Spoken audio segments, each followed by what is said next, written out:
Hello and welcome once again to Murfer's Music Reviews! And on today's show we're going to be talking about David Bowie's Berlin Trilogy. But before we get to that, a few things I need to address. Number one, we don't have the albums on display this time. Instead, my brother, The Worker Murphy, has decided that he wants to do paintings of the albums, his own artistic interpretations of them. And so, we've got that instead this time. There it is over there. I think it's actually a vast improvement, and I love that album cover. But maybe I'm just biased because I'm in it. Also, you may notice my voice sounds a bit different this week. That is because the entire household has contracted COVID. Sorry about that. Not much I can do about it. I was going to actually record this day before yesterday, but I had very little voice at all then, and so, yes, I could probably wait a few more days and sound fine, but I wanted to get this done because I can't go out, I can't surf, I can't do anything else, and so I've just been listening to music, and I thought, well, I may as well get these reviews done. So, yes. Now, before we get on to the review, you may remember from last week, we now have a sponsor in the form of For The LDly. And you may notice behind me, I have the Laserdisc for The Man Who Fell to Earth, which stars David Bowie. And this actually can work into the review as well, because Bowie originally thought that he was being contracted not just to star in the film, but to write the soundtrack as well. And so he started writing some instrumental music, but it wasn't ready in time, and they got John Phillips from the Mamas and Papas to do it instead. At least that's what I always thought, until I got this Laserdisc. You see, there's a commentary track on here, and it has David Bowie on it, and it's the only time that David Bowie actually recorded a commentary track for anything. They have reused the same commentary track on a Blu-ray release since, but this is what he actually recorded it for. And so, in that he reveals that, while he also believed that he was contracted to write the music, this was never the case. They'd intended to have John Phillips do it the whole time. So the music that he was writing for it that didn't get used wasn't going to get used. But it ended up being used on what became the album Low anyway. So I hope I've done a decent enough job of explaining that. So yes, if you want to get into Laserdiscs, then please go to homefortheldly.com. They also have HD DVDs. Now, you cannot rely on streaming services. Well, they can be convenient. They can also delete things whenever they feel like it. They can edit things out. They have all of the control. Whereas if you have the disc, or the film, or the videotape, or whatever it is, you can just go back to it and watch it whenever you like. So I think that is a much better way of doing it. So if you're looking for Laserdiscs specifically, or HD DVDs, go to homefortheldly.com. Thank you, and on with the show. And so the story for the Berlin Trilogy does not begin in Berlin, but in Los Angeles. David Bowie had been living there for a few years, and had started to go a little bit crazy. And by crazy, I mean, have you seen the movie The Aviator, starring Leonardo DiCaprio? This where he's urinating in jars and all that kind of thing. Well, Bowie was basically doing that. He was actually keeping his urine and various other bodily secretions in jars in his manager's fridge to stop Jimmy Page from putting a curse on him. Why he thought that this would stop Jimmy Page putting a curse on him, or why he thought that Jimmy Page wanted to put a curse on him in the first place, as they were friends. You'd think that it would be harder for him to get it from the sewerage plant than it would be from the manager's fridge. But this was the kind of mentality that Bowie was in at the time, so he and Iggy Pop decided to move to Berlin. And it was here in Berlin that they made Iggy Pop's album The Idiot, which credits Iggy Pop and his band. Iggy Pop has since revealed that his band at that point consisted of David Bowie. So Bowie played at least most of the instruments on that album, according to Iggy Pop. And the first song on that album is Sister Midnight. Calling Sister Midnight, you've got me playing the fool.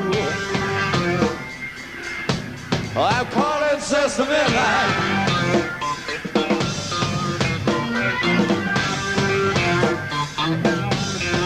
calling Sister Midnight. Can you hear me call? Can you hear me well? Can you hear me at all? But we're not going to talk about that album because it's the Bowie Trilogy we're talking about, and not the Iggy Pop albums.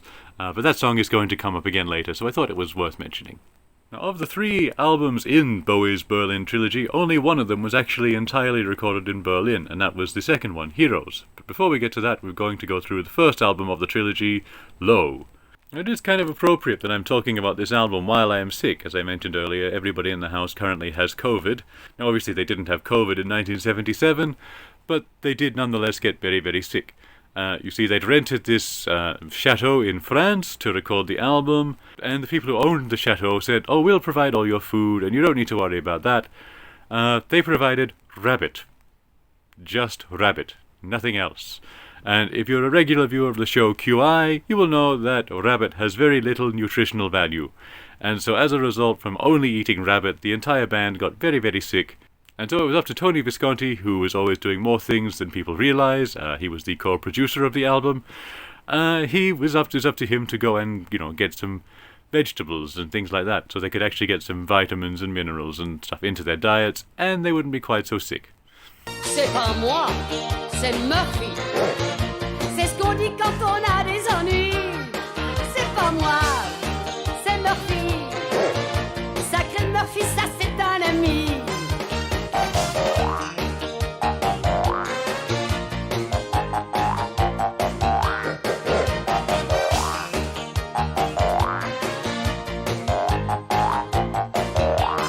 And Low starts with the song Speed of Life.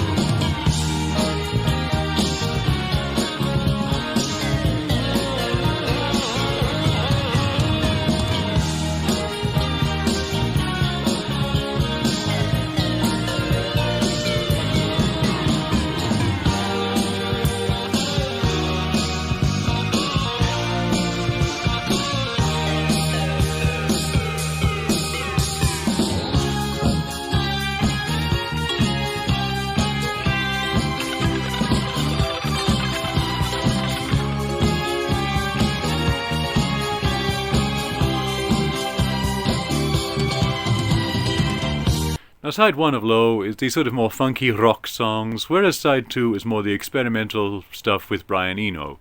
And yeah, I think that that's a really cool way of doing it, that sort of breaking it up into 2 different genres via 2 different sides of the record. But at the same time, I think it flows very well together when you listen to the album as a whole.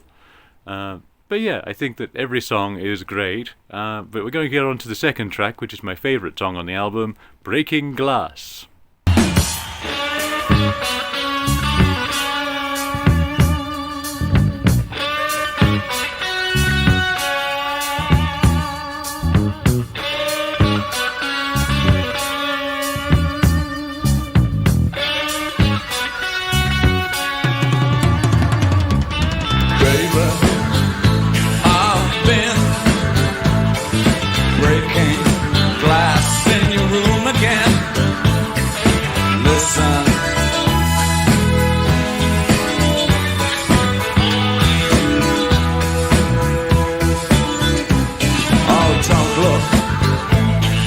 Carpet, I drew something awful on it.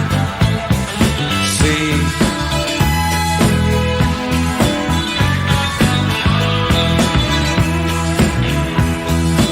you're such a wonderful person, but you got problems.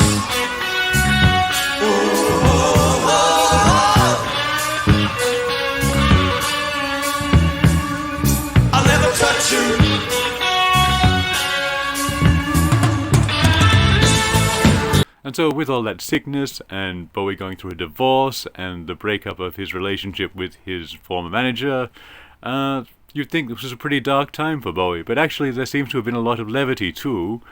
He and Brian Eno would go into doing impressions of Derek and Clive, the Peter Cook and Dudley Moore characters. Did you see that TV coverage of the Pope when he was lying in state? The last Pope, John Paul? Yeah. Lying in state. On that catafalque, Yeah. in those robes. All right. Didn't ask him if he horn that. Him lying there.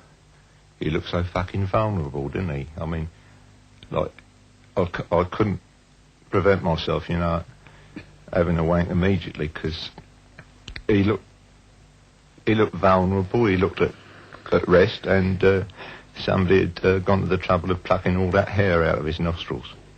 I didn't fancy him when he was alive, because he had all this fucking hair up his nostrils.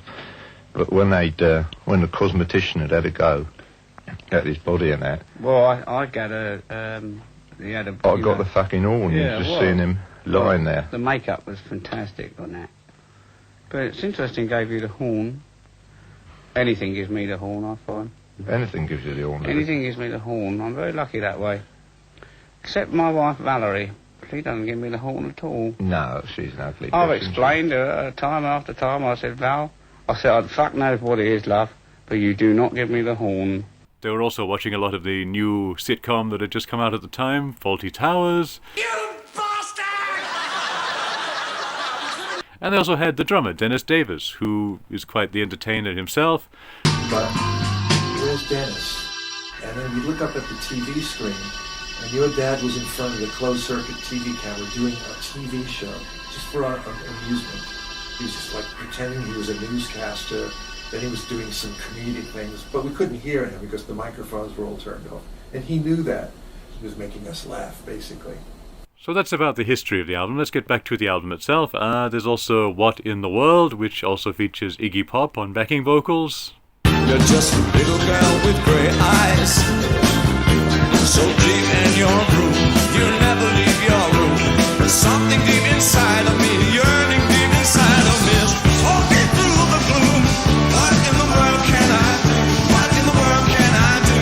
I'm in the mood for your love, for your love, for your love, for your love.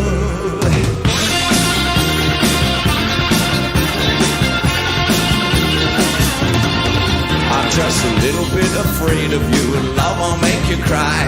Wait until the crowd goes.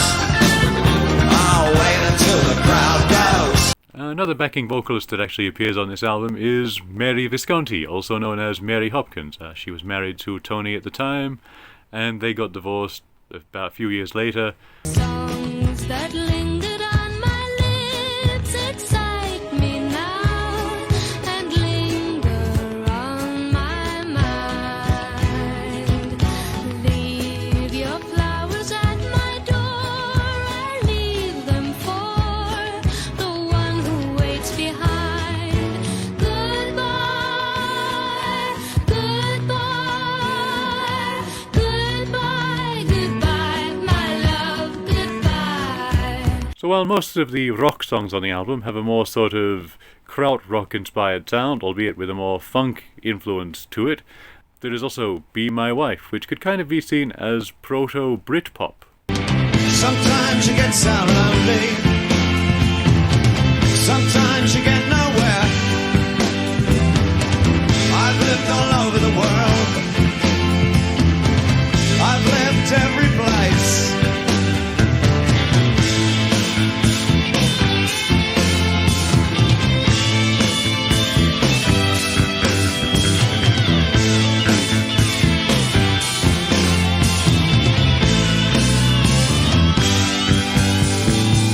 Please be mine, share my life, stay with me, be my wife.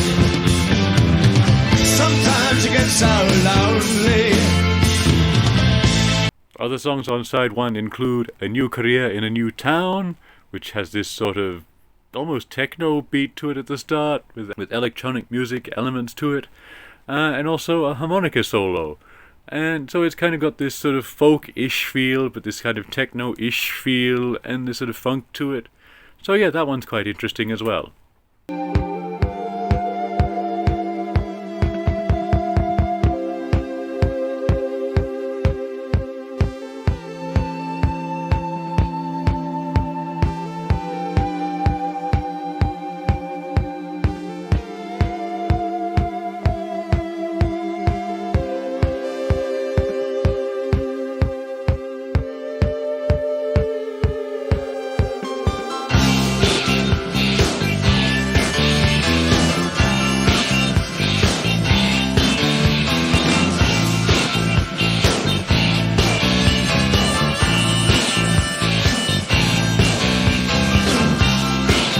There's also the big hit single, which was Sound and Vision.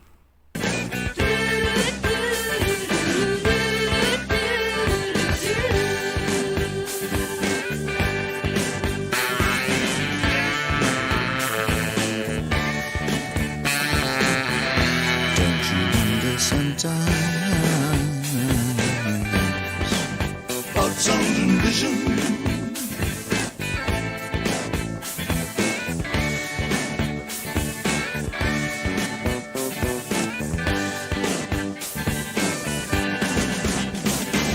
Blue, blue, electric blue. That's the color of my room where I will live.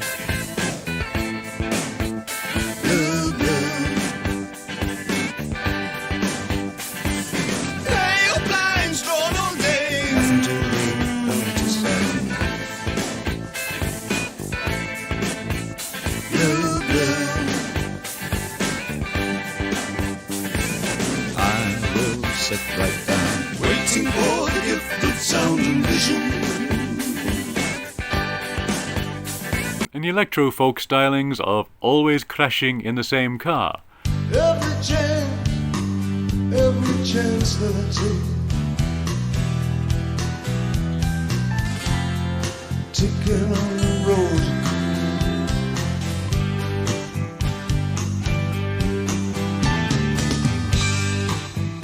Kilometers in the red lights.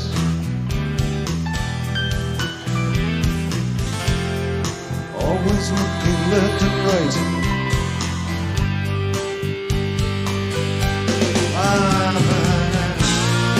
Always crashing in the same car.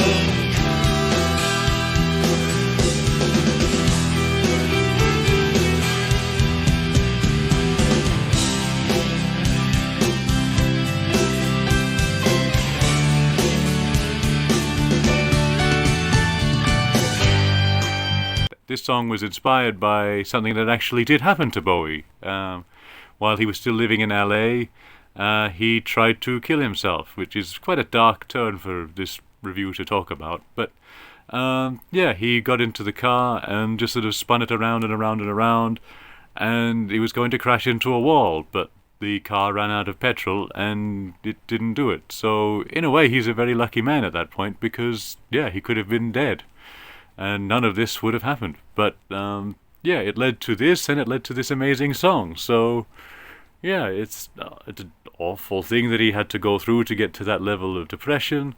But yeah, so I think that he was able to take that very dark experience in his life and turn it into this amazing song. So that's side one of the album. Then we go into side two, which starts off with Warsaw.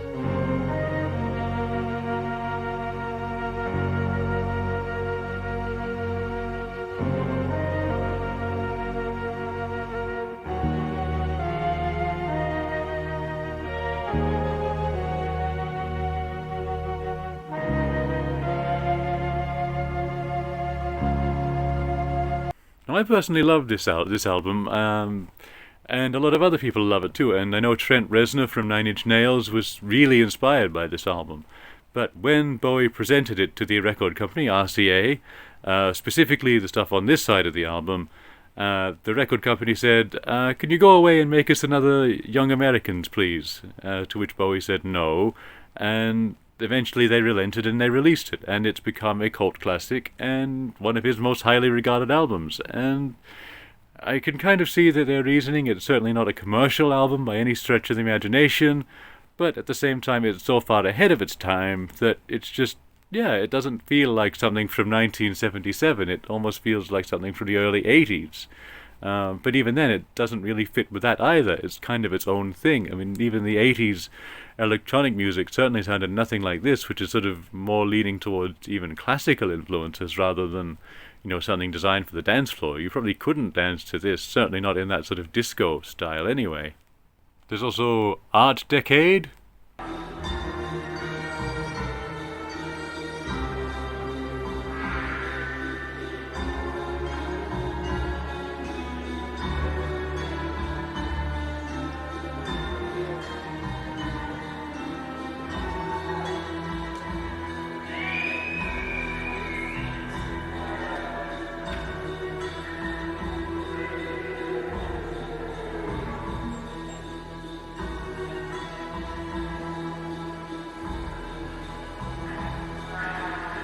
Weeping Wall.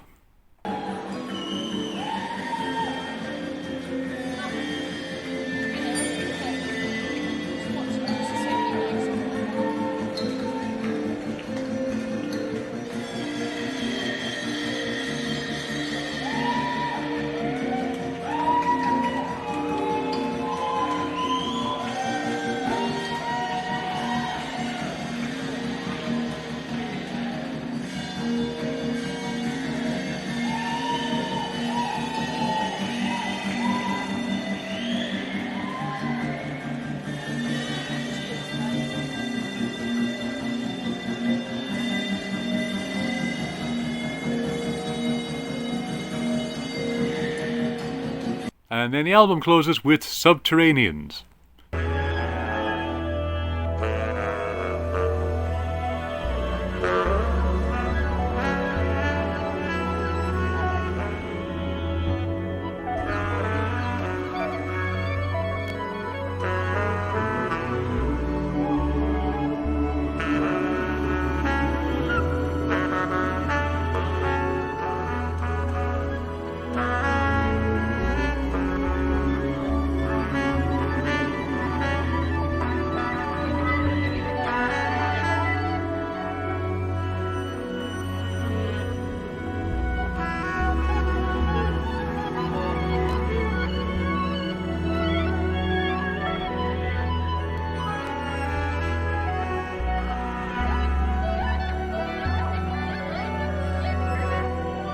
Now, Subterraneans is actually the one song that was actually written by Bowie with the intention of it being included on The Man Who Fell to Earth.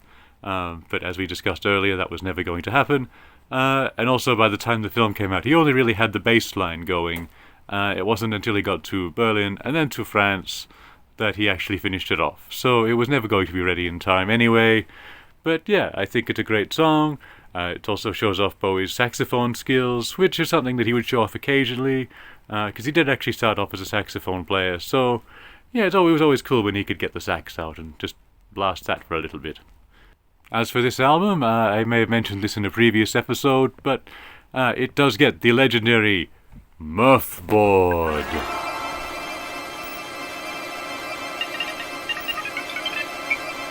That's right, not just 4 out of 4 opposable thumbs up, it gets the Murph board as well.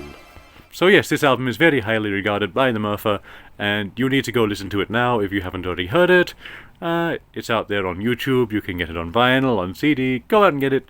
You can pause this video and come back afterwards, or if you've already heard it, then you know how amazing it is. And yeah, so let's move on to Heroes.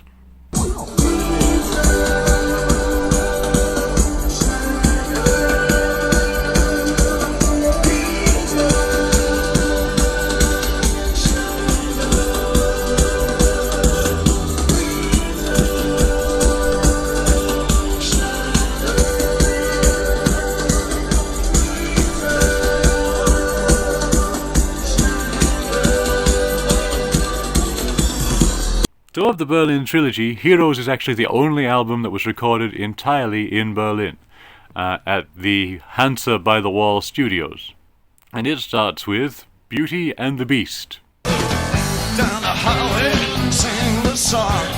That's my kind of Bowie. Gone wrong. Bye bye, smile at least. You can't say no to the beauty and the beast.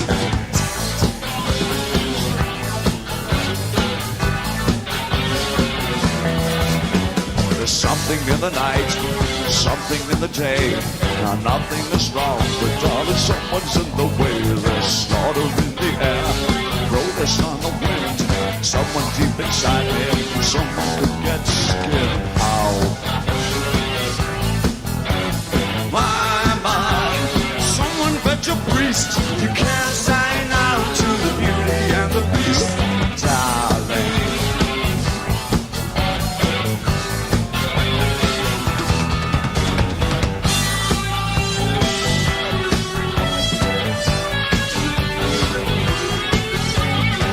So this just sort of continues the sound from Low, but goes a bit further with it.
There's also Blackout.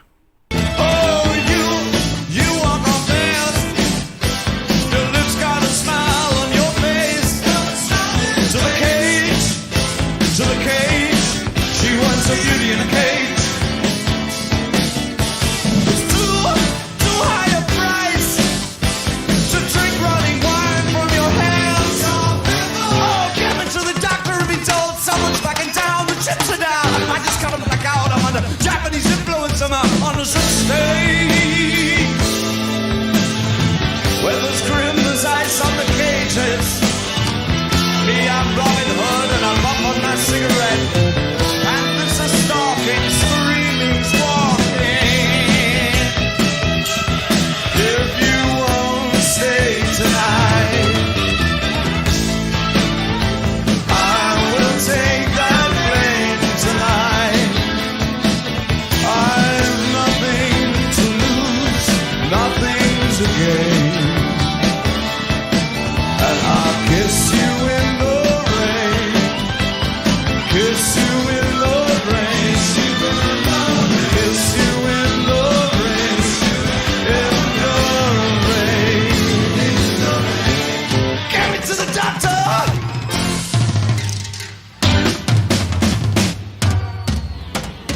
Sons of the Silent Age, and for this one I'm actually going to use a clip from 1987, it's 10 years later, because this version was, I think, actually better than the version on the album, and it features Peter Frampton on co-lead vocals. Sons of the Silent Age, stand on black bones, black looks, black looks. The black walls are sitting amidst bumping fast, high and low, easy towers. Sons of the Silent Age, pacing the rooms like a cell's dimensions. Rise from here, go through and make war, search for their wise thoughts, this time it could be done. I'll never let you go, all my sweet, all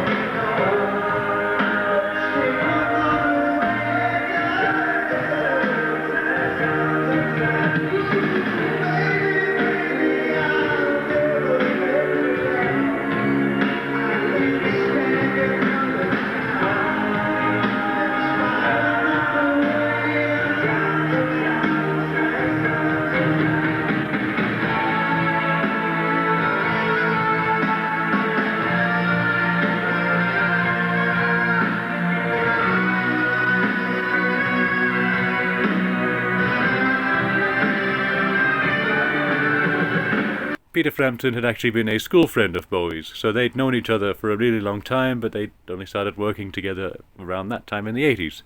And of course there's also the title track, Heroes.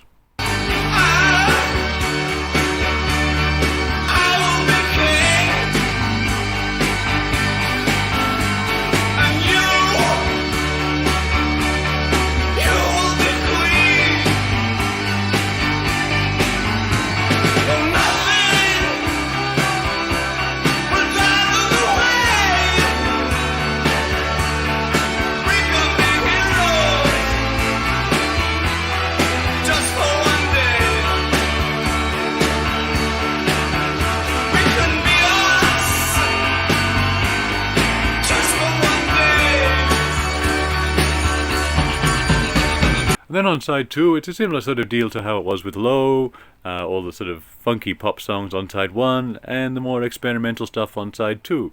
Probably my favourite on this one is Sense of Doubt, which I don't know if it's ever been used in a horror film, but I think it should be, or some kind of suspense thriller thing, because there's just something very ominous about it, and you could probably dub this music onto any bit of footage and it suddenly becomes very, very sinister.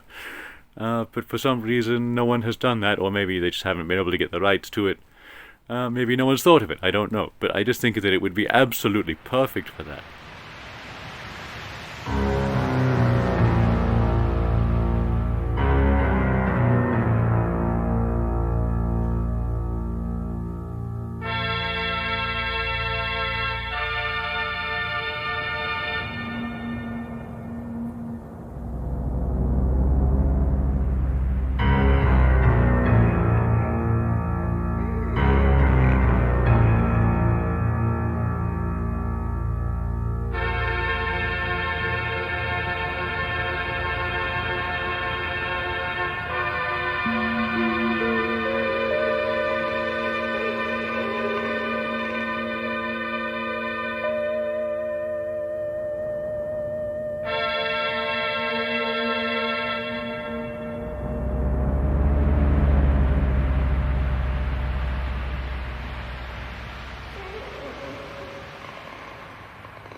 There's also the Japanese-inspired Moss Garden.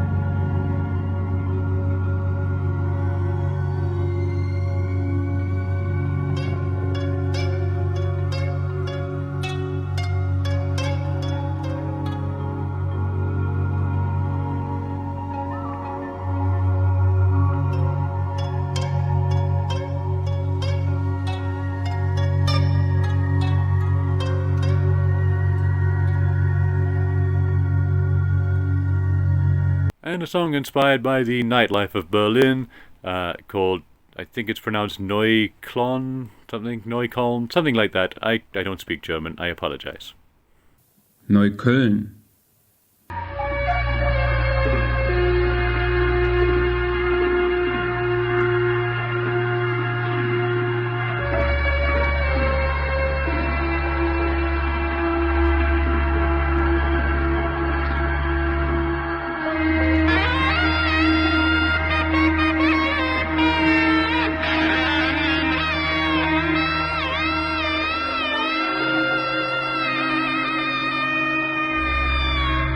But whereas all of Low's second side was instrumental, or at least mostly instrumental, we sort of break away from that at the end of side 2 with The Secret Life of Arabia, which is probably, it kind of sets the scene for what happens on the next album actually. It's a lot more sort of worldy kind of stuff, but it's very weird and unusual.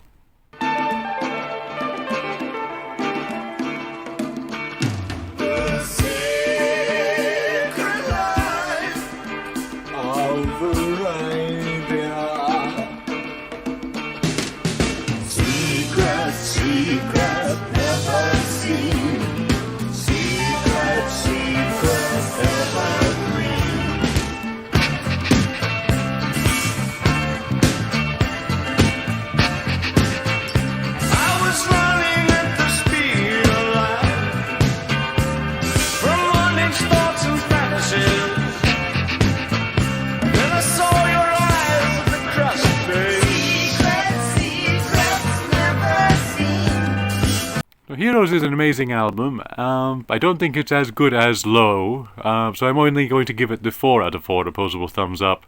It does have amazing moments on it, but it's just the whole thing just doesn't quite come together as well for me. So yeah, it's still one of the greatest albums of all time. I just think Low is that bit better.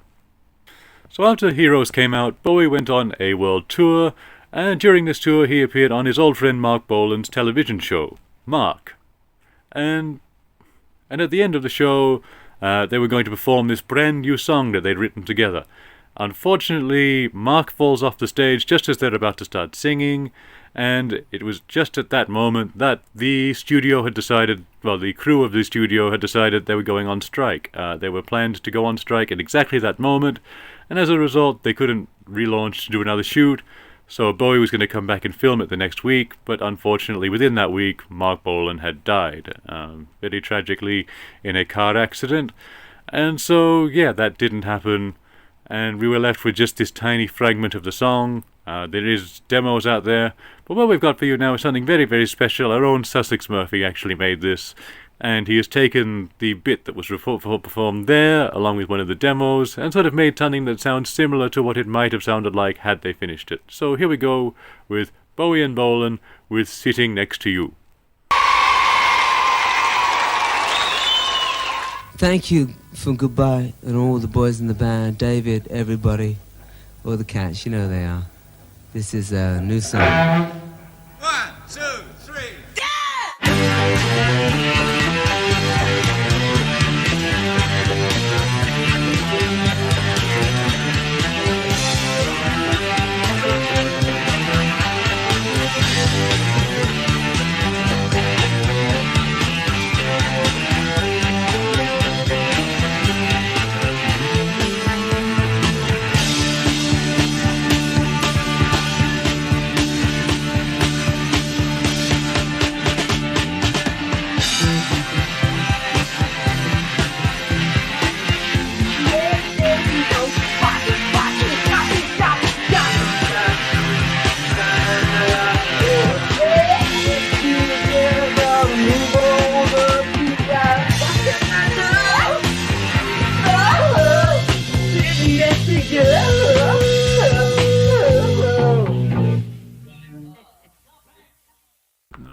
After the tour, Bowie decided to take the band that he'd been touring with into the studio, but rather than going back to Berlin, they went to Montreux in Switzerland. Know who I am, he said. The speaker was an angel. He coughed and shook his crumpled wings, closed his eyes, moved his lips. It's time we sit began way. Waiting so long, I've been waiting, so waiting. Look back in anger, driven by the night, till you come. Tony Visconti wasn't actually a fan of this studio. He thought that they could get a better sound in Berlin.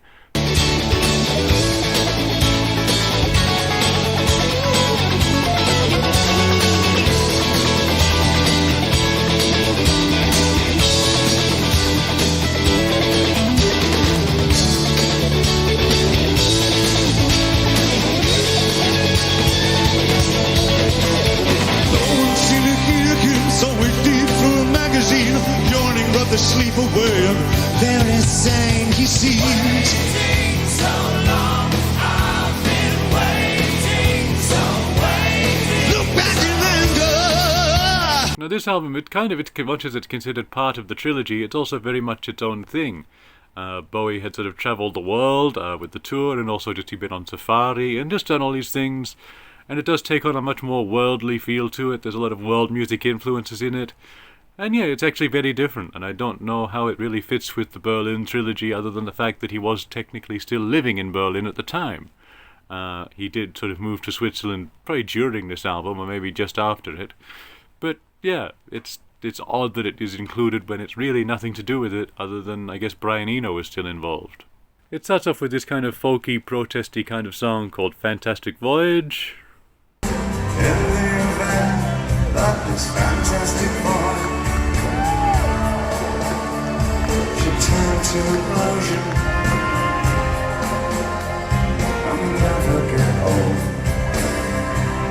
Remember it's true, but dignity is valuable, but our lives are valuable too.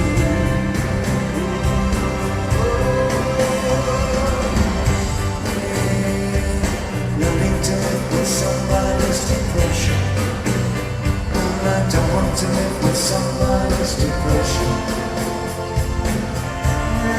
Goodbye. I suppose nobody's perfect, so that's no reason to shoot someone's missiles, to think of us as monoscopic when we forgot. We never said anything nice again. How can they?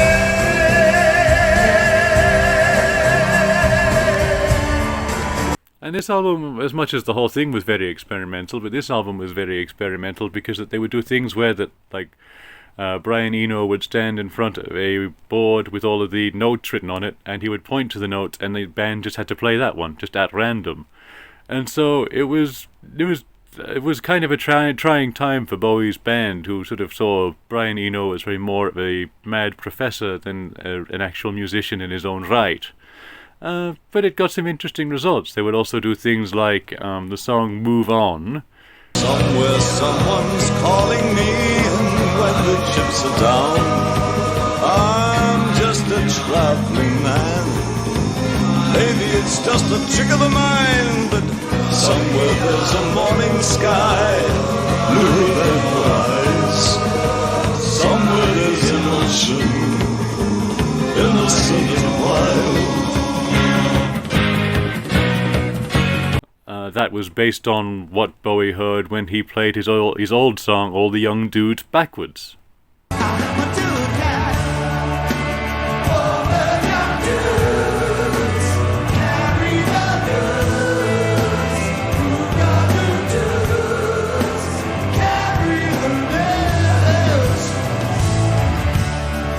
The previously mentioned Fantastic Voyage shares the same chord progression as Boys Keep Swingin'.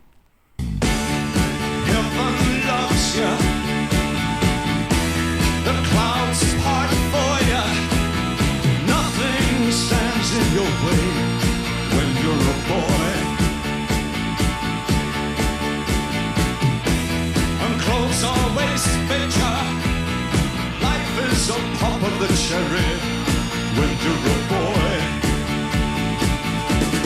When you're a boy, you can wear a uniform.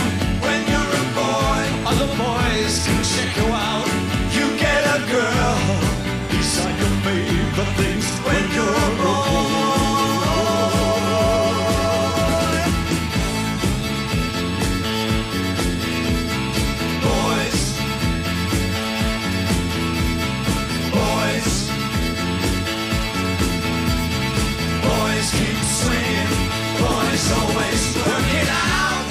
And also with Boys Keep Swingin', the band members all switched instruments. So Dennis Davis, the drummer, played bass. The bass player, George Murray, played rhythm guitar.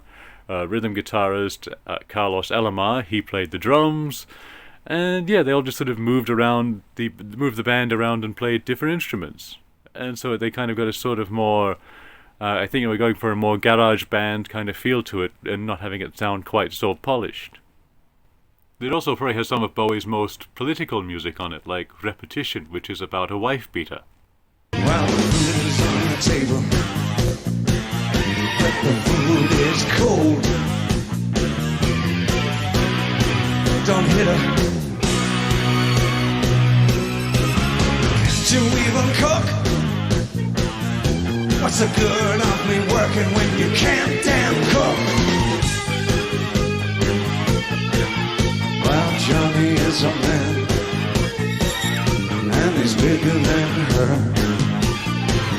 Guess the bruise is one show if she wears long sleeves. And there's the world music influence that we mentioned earlier on songs like African Night Flight, which was inspired by going on safari.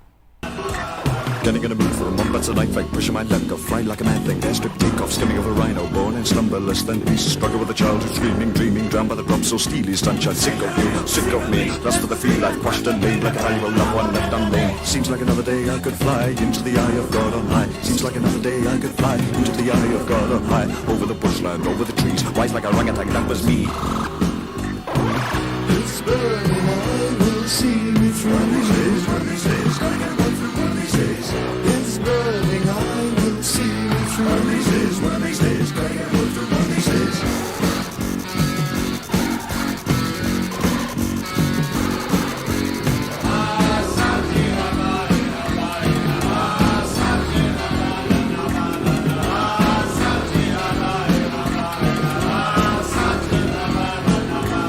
If you ever had connection to David Bowie's website, BowieNet, in the late 90s, early 2000s, you will know that he used the name Sailor. This is actually played into on the song Red Sail. Red sail, set the mast so tall.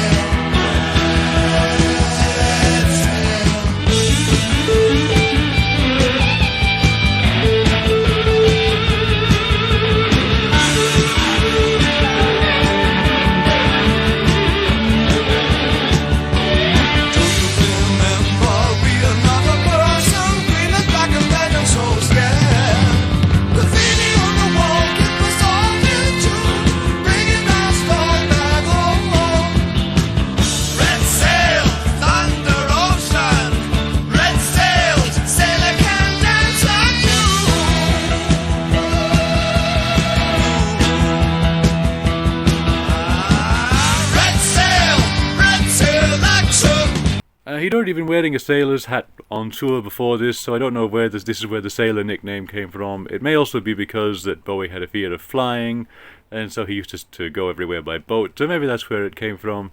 But yeah, that was his nickname online. So if you ever spoke to someone calling themselves Sailor, and they claimed to be David Bowie, they may have actually been Bowie. They may not have been too, because people knew it wasn't like a big secret.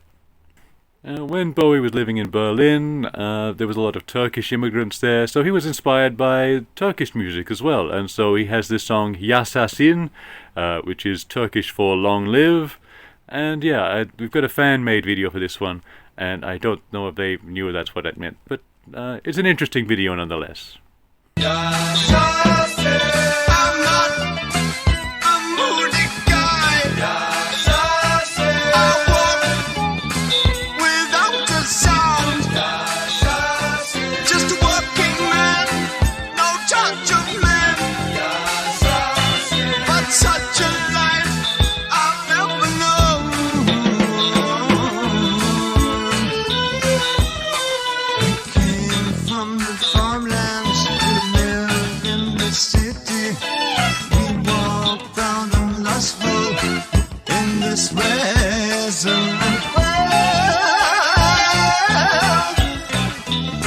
And the album closes with Red Money, which is actually a revisit of the song Sister Midnight, which started the whole Berlin project. Project cancelled. Tumbling Central. Red money. Can you hear it fall?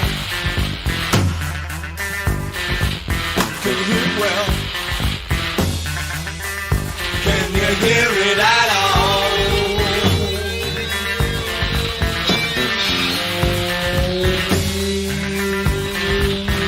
Yeah, most people don't hold Lodger in as high a regard as the other two albums in the trilogy, but I actually really love it. I think that the fact that it is so experimental, and the fact that they were trying so many different things with it, and yeah, I just think that it's got so many things going on that there's not a dull moment on it, and so I'm going to give it the 4 out of 4 opposable thumbs up. Home, that's my job. Music message, easy realism. And a girl out there, I suppose, I think she's dancing. Feel like tempting right now. I think she's dancing. What do I know?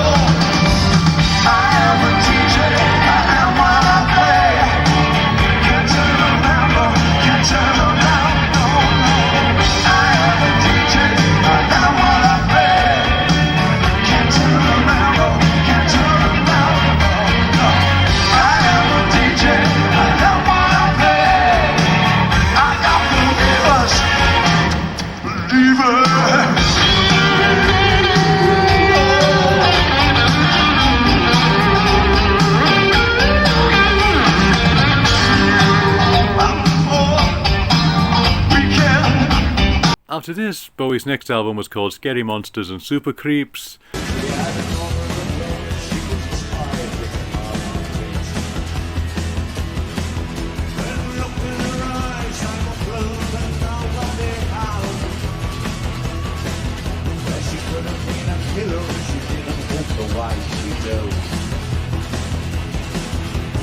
opens strange doors we'd never close again. She began to wail, jealously scream, waiting at the lights, now without scary monsters, super creeps.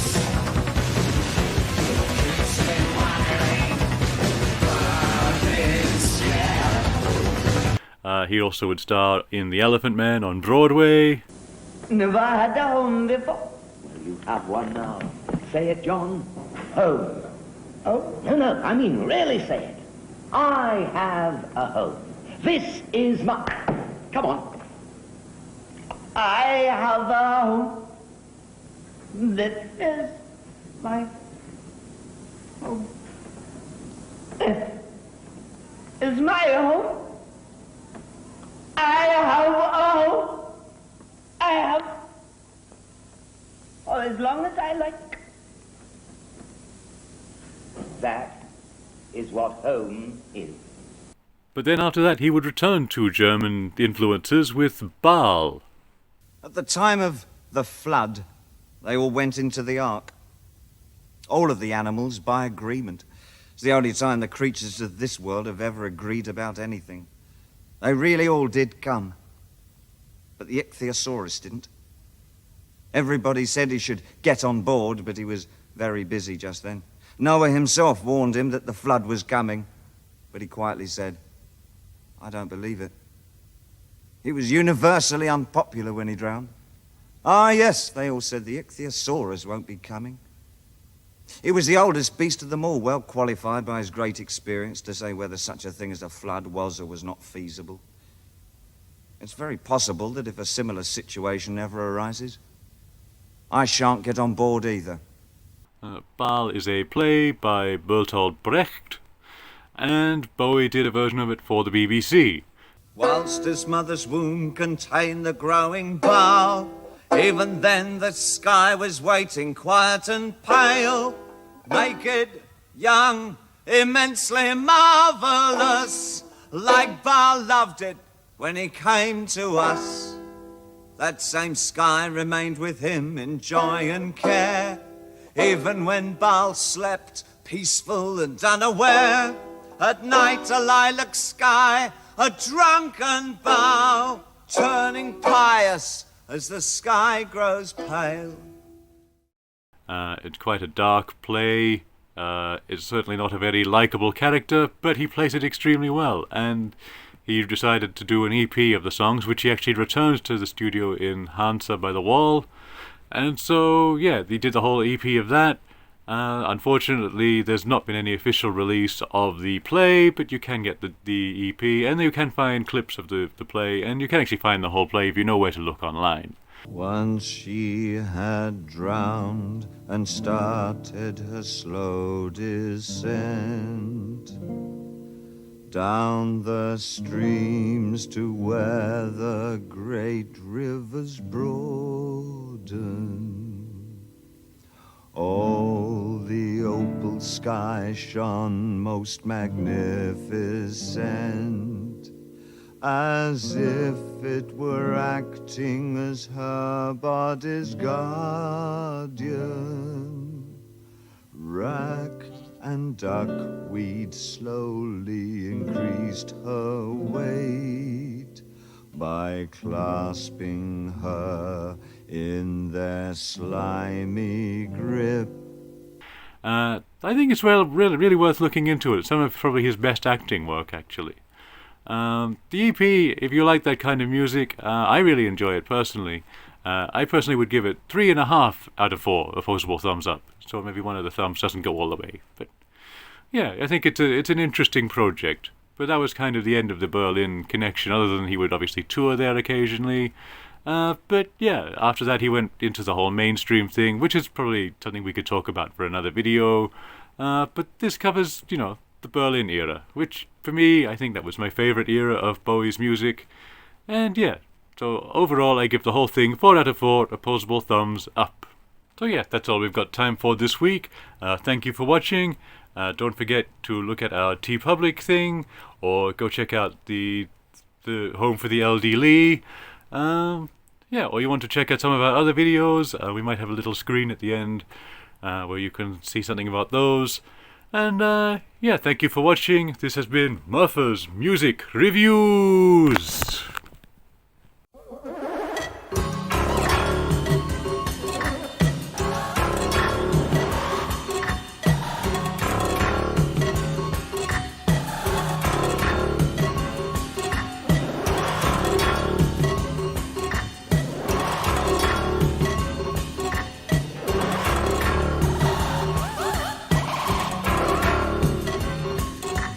African nightmare, one-time moment, falling, hullabaloomin'. I slept in the nearest bar, and my chairman went too far. Went on and went for rental, so any wonder how the dollar went down. Gotta get a word to Elizabeth father, hey, oh, we wish me well. Seems like another day I could fly into the eye of God on high. His burning eye will see me through. One of these days,